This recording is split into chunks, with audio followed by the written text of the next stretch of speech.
You think the Viking conquest of England was all about overwhelming numbers and brute force. Massive fleets of longships blackening the horizon, endless hordes of screaming berserkers crashing against Saxon shield walls like a human tsunami. Wrong. The Great Heathen Army that carved up England between 865 and 878 CE started with roughly 13,000 warriors. That's it. To put this in perspective, that's fewer people than fill a mid-sized college football stadium.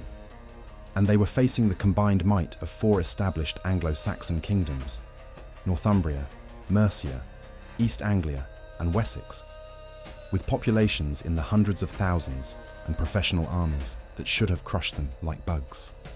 Yeah, you heard that right.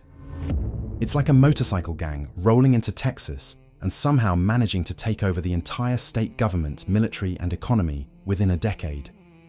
Except the motorcycle gang is outnumbered roughly 50 to 1 and operating thousands of miles from home with no reliable supply lines. But here's the thing about those 13,000 Vikings. They weren't just warriors. They were the most sophisticated military political machine of their age. And they had figured out something that would make Sun Tzu weep with envy. Stay with me, because this story gets absolutely wild. Ships back then were basically floating coffins. The English Channel was a death trap that swallowed entire fleets without warning. Viking longships were different, shallow-drafted, flexible, capable of both river and sea travel. But even they couldn't guarantee safe passage for massive invasion forces. The Anglo-Saxon kingdoms looked unbreakable from the outside. Northumbria stretched from the Humber to the Scottish borders, controlling the richest agricultural land in Britain. Mercia dominated the Midlands with a sophisticated administrative system that collected taxes, maintained roads, and fielded professional armies. East Anglia controlled crucial trade routes to the continent. Wessex was rising as the most militarily advanced kingdom, with a network of fortified towns called burhs that could theoretically contain any invasion. Each kingdom had tried to conquer the others for centuries. All had failed. The last major attempt at unifying Britain had been the Romano-British resistance under leaders like Arthur, if he existed, and that had collapsed spectacularly. The idea that a handful of Norse raiders could succeed where generations of native kings had failed seemed laughable. Bad choice to underestimate them. The saga of Ragnar Lodbrok tells us about earlier Viking raids that had tested English defences. Most were simple smash-and-grab operations: hit a monastery, steal the silver, sail away before local forces could respond. The English had adapted. They'd stationed rapid response cavalry units near vulnerable targets, built early warning systems using signal fires, and created mobile defense forces that could converge on landing sites within hours. By 860 CE, traditional Viking raids were becoming increasingly unprofitable. The easy targets were gone or heavily defended. The window for quick strikes was closing. Something had to change. But the Vikings watching from across the North Sea had noticed something the English themselves hadn't seen. The Anglo-Saxon kingdoms weren't just separate, they were actively hostile to each other. Northumbria and Mercia had been locked in a cold war for decades. Wessex was expanding aggressively, threatening everyone. East Anglia was playing all sides, trying to survive through diplomacy. The political landscape was a powder keg. All it needed was the right spark. But here's where the Vikings got creative in ways that still make military historians scratch their heads. The problem wasn't just numbers, it was sustainability. Even if you could land 13,000 warriors on English shores, how do you feed them? How do you replace casualties? How do you prevent the English kingdoms from uniting against the obvious external threat? The desperate first attempts had been traditional. Hit hard, grab what you can, retreat before reinforcements arrive. The Anglo-Saxon Chronicle records dozens of these raids throughout the 850s. Most accomplished nothing beyond enriching a few jarls and getting a lot of young Norsemen killed on English spears. Then came the breakthrough discovery that changed everything. The Vikings realized they weren't trying to conquer territory. They were trying to conquer systems. Instead of landing as obvious foreign invaders, they positioned themselves as legitimate participants in existing Anglo-Saxon power struggles. The Great Heathen Army didn't announce itself as a conquering force. It arrived in 865 as allies of various English factions in their ongoing civil wars. Here's the simple genius of it. Every Anglo-Saxon kingdom was dealing with succession crises, noble rebellions, and border disputes. The Vikings simply inserted themselves into these conflicts as highly effective mercenaries. They'd support claimant A against claimant B, take payment in land and tribute rights, then gradually convert temporary military assistance into permanent political control. It worked because it followed the existing rules of Anglo-Saxon politics. Hiring foreign warriors wasn't unusual. English kings had been using Frankish, Welsh, and Irish mercenaries for centuries. The Vikings were just better at it, and they had a long-term plan that none of their employers suspected. And the weird part is, we see this exact same strategy playing out in modern corporate takeovers. A private equity firm doesn't storm into a company with hostile intent. They position themselves as helpful investors, gradually acquire influence, and restructure from the inside. The Vikings invented the leveraged buyout 1,000 years before Wall Street figured it out. The limitations were obvious once you understood the game. This strategy required incredible political intelligence, flawless timing, and leaders who could think decades ahead. One miscalculation, one premature revelation of their true intentions, and the English kingdoms would unite to crush them. Then there's something even more surprising about how they managed logistics. But here's where it gets interesting with their supply chain innovation. Traditional armies lived off the land through foraging and requisition. Basically, organized theft that turned local populations against you. The Vikings couldn't afford to alienate the very people they were trying to rule. They needed a different approach. Their breakthrough was understanding that Anglo-Saxon England was already a sophisticated market economy. Instead of taking what they needed by force, they bought it. Viking silver flowed into English markets in unprecedented quantities. Local farmers, craftsmen, and merchants found themselves suddenly prosperous. The barbarian invaders were the best customers they'd ever had. This created a perverse economic incentive. English communities that cooperated with Vikings prospered.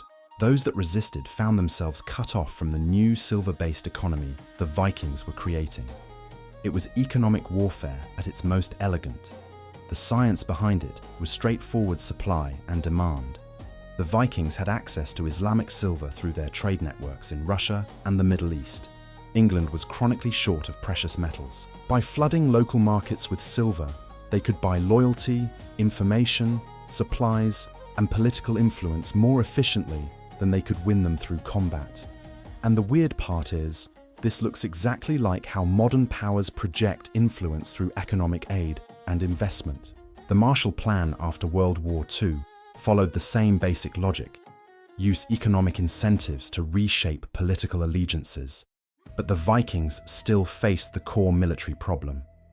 How do you control territory with 13 zero warriors spread across a country the size of England? Then there's something even more surprising about their approach to territorial control. But here's where the Vikings got creative with what military theorists now call distributed command structures. The problem was basic math.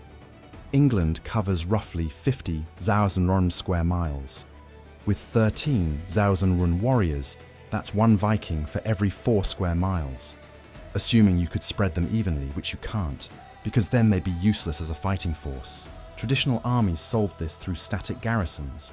You build forts, stick soldiers in them, and hope they can control the surrounding countryside. The Vikings tried this approach initially. They established bases at York, Thetford, Cambridge, and other strategic locations. Bad choice. Static garrisons turned Vikings from mobile raiders into sitting targets. Anglo-Saxon forces could concentrate against isolated Viking strongholds and destroy them piecemeal. Worse, garrison duty was grinding down Viking morale and fighting effectiveness. These were warriors bred for mobility and aggressive action, not for sitting behind walls collecting taxes. The breakthrough came when they realized they didn't need to physically occupy territory. They needed to control the people who already occupied it. This is where the Vikings' political intelligence network became crucial. Instead of replacing Anglo-Saxon administrative structures, they captured them. They identified the local nobles, merchants, and religious leaders who actually ran day-to-day affairs in each region. Then they made these people offers they couldn't refuse. The simple science was leverage theory.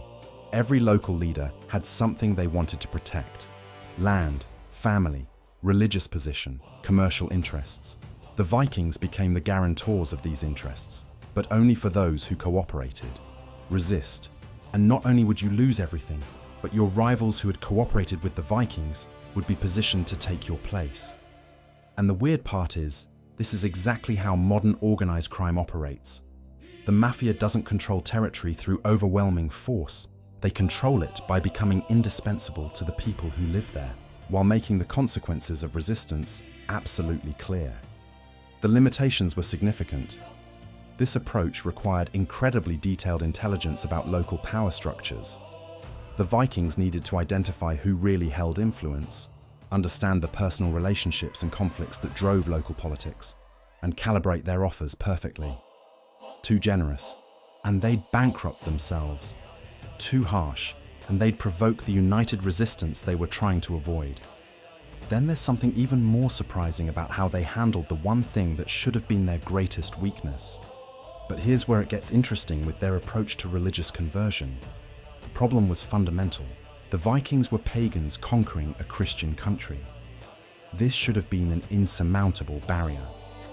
Christianity wasn't just the religion of Anglo-Saxon England. It was the foundation of political legitimacy, legal authority, and social organization. Viking gods were literally demonized in Christian theology. Early Viking raiders had made this worse by specifically targeting monasteries and churches. They weren't just stealing gold and silver, they were attacking the spiritual heart of English civilization. This had turned the conflict into a holy war that made compromise impossible. The desperate first attempts at dealing with this involved simple pragmatism. Some Viking leaders converted to Christianity, at least nominally. Others tried to position their raids as divine punishment for English sins. A surprisingly sophisticated bit of theological propaganda that suggested God was using pagan Vikings to chastise unfaithful Christians. These approaches had limited success. Opportunistic conversions were seen as exactly that, opportunistic. And the divine punishment angle only worked until English Christians started winning battles, which suggested God had forgiven them. The breakthrough discovery was that Anglo-Saxon Christianity was already deeply fractured along political lines. Different kingdoms supported different bishops, monasteries competed for royal patronage, and theological disputes had created lasting divisions within the English Church. Instead of fighting Christianity, the Vikings learned to manipulate it. They positioned themselves as defenders of true Christianity against corrupted rivals. When they conquered Northumbria, they didn't destroy the church. They appointed new bishops who preached that Viking rule was God's will. When they took control of monastic lands, they didn't dissolve the monasteries. They installed new abbots who redirected monastic wealth towards supporting Viking administration.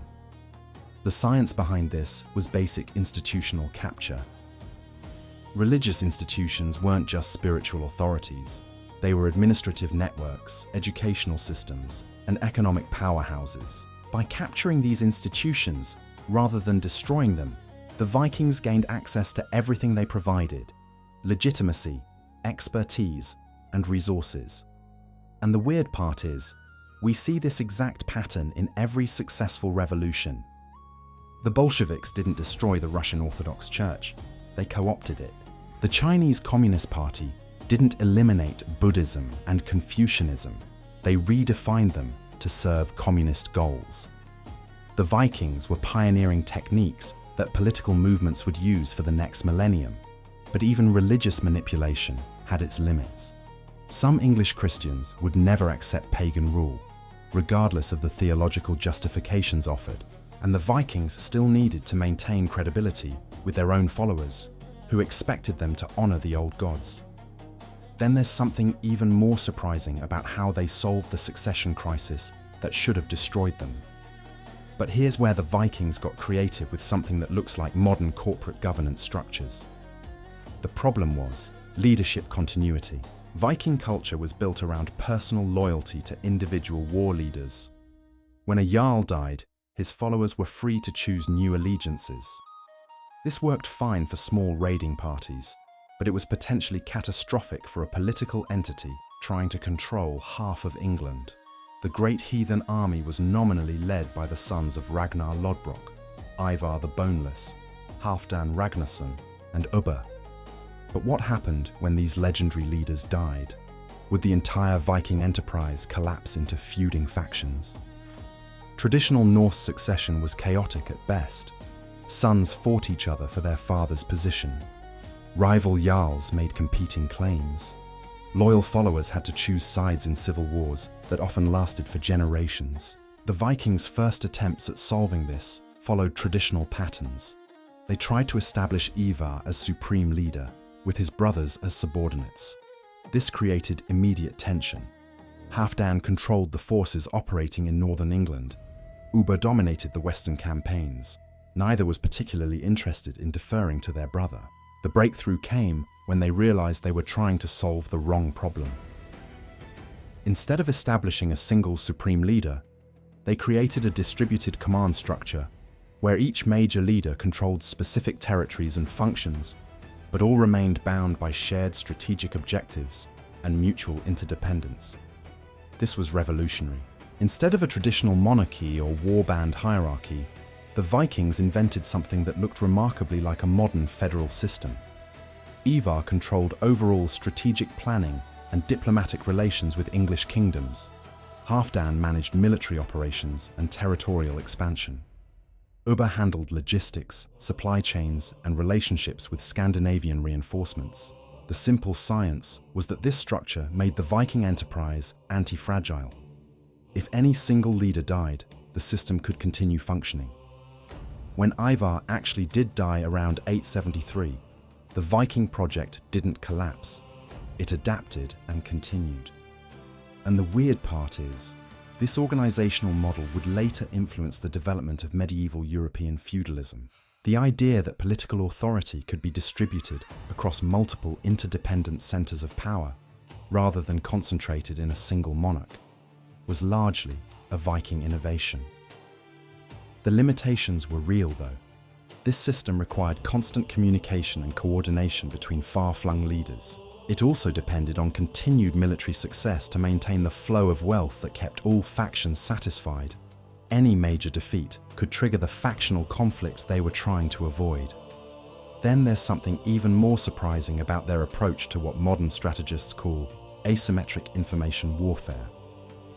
When traditional battlefield tactics weren't cutting it, the Vikings developed information warfare techniques that wouldn't look out of place in a modern intelligence agency.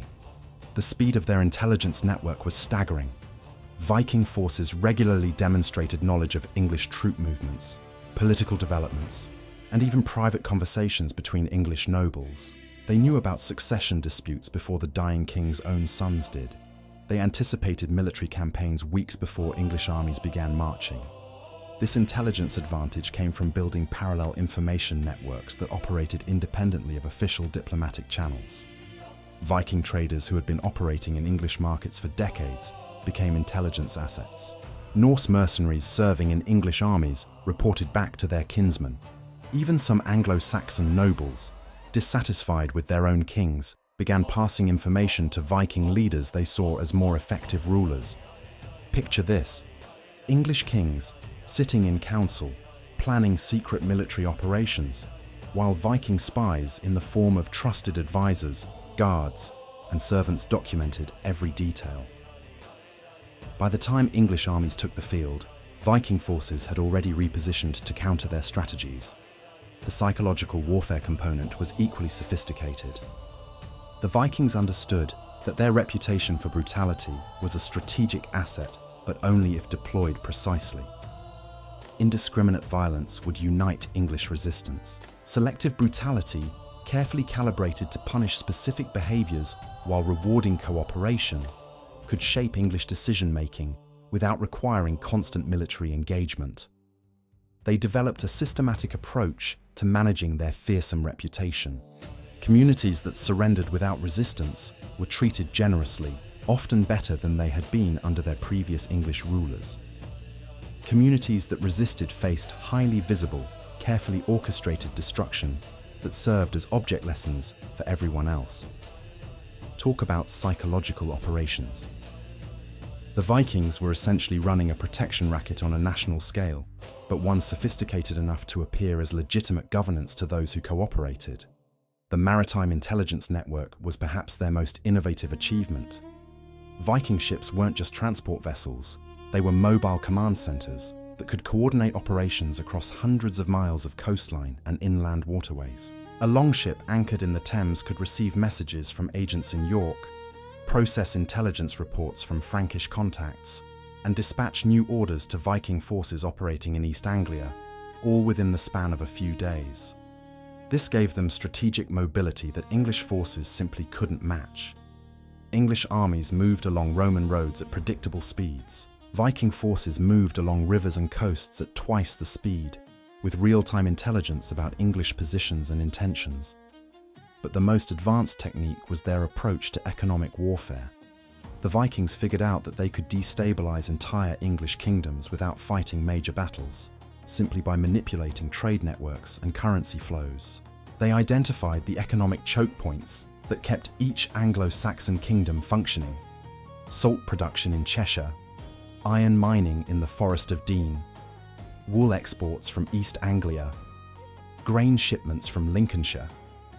Then, they systematically gained control over these resources, not through military conquest, but through market manipulation and strategic partnerships with local producers. English kings found themselves in impossible positions. They could try to retake control of these economic assets through military force, but that would destroy the very resources they were trying to protect. Or they could negotiate with the Vikings, which meant acknowledging Viking authority and legitimizing their presence. The Vikings had weaponized economic interdependence. The more successful English kingdoms became, the more vulnerable they were to Viking market manipulation. And here's where it gets absolutely wild. They started issuing their own currency. Viking-controlled mints in York and East Anglia began producing silver coins that met Anglo-Saxon standards, but bore Norse symbols and runic inscriptions. English merchants accepted these coins because they contained the right amount of silver. English tax collectors accepted them because they met legal currency requirements. But every transaction using Viking currency was an implicit acknowledgement of Viking sovereignty. The Vikings were literally buying their way to political legitimacy, one silver coin at a time. Looking back, the Viking conquest of England represents one of history's most sophisticated examples of asymmetric warfare. 13,000 warriors didn't overwhelm Anglo-Saxon England through superior numbers or battlefield prowess. They systematically dismantled the political, economic, and social systems that held the Anglo-Saxon kingdoms together, then rebuilt those systems with themselves at the center. The Vikings succeeded because they understood something that military theorists wouldn't formally recognize for another 1,000 years. In complex political environments, indirect approaches often succeed where direct confrontation fails. They didn't need to defeat every English army in open battle. They needed to make English resistance economically unprofitable, politically untenable, and socially divisive. This approach required a level of strategic thinking that challenges our stereotypes about medieval warfare. The popular image of Vikings as savage raiders obsessed with dying gloriously in battle obscures the reality that the most successful Vikings were essentially political entrepreneurs who happened to be very good at violence when violence was the appropriate tool. The techniques they developed, economic warfare, information networks, institutional capture, distributed command structures, asymmetric alliance building, became the foundation for how European powers would project influence for the next several centuries. The Vikings weren't just conquering England, they were inventing modern statecraft. Their success also reveals something important about the nature of political legitimacy in medieval Europe. Anglo-Saxon kingdoms that seemed powerful and stable from the outside were actually brittle coalitions held together by personal relationships, economic incentives, and religious authority. The Vikings succeeded because they identified these pressure points and applied leverage more skillfully than anyone before them. The modern legacy is visible in everything from intelligence operations to corporate strategy to political campaigning. The idea that superior information, strategic patience, and precise application of leverage can overcome numerical disadvantages has become fundamental to how we think about competition in complex systems. Makes sense, right? The Vikings were operating in an environment where traditional approaches to conquest, overwhelming force applied directly against enemy strongpoints, had failed repeatedly.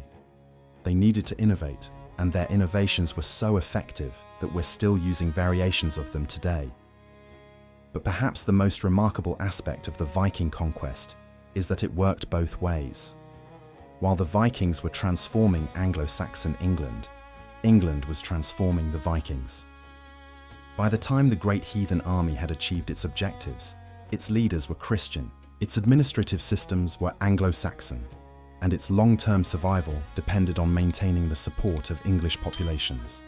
The most successful Vikings weren't just good at conquering England, they were good at becoming English while remaining Viking, creating a hybrid culture that would eventually evolve into the medieval English state that would, in turn, conquer much of the known world. Talk about unintended consequences. The 13,000 warriors who landed in 865 to raid and pillage ended up creating the political and cultural foundation for the British Empire. Not bad for a motorcycle gang from Denmark,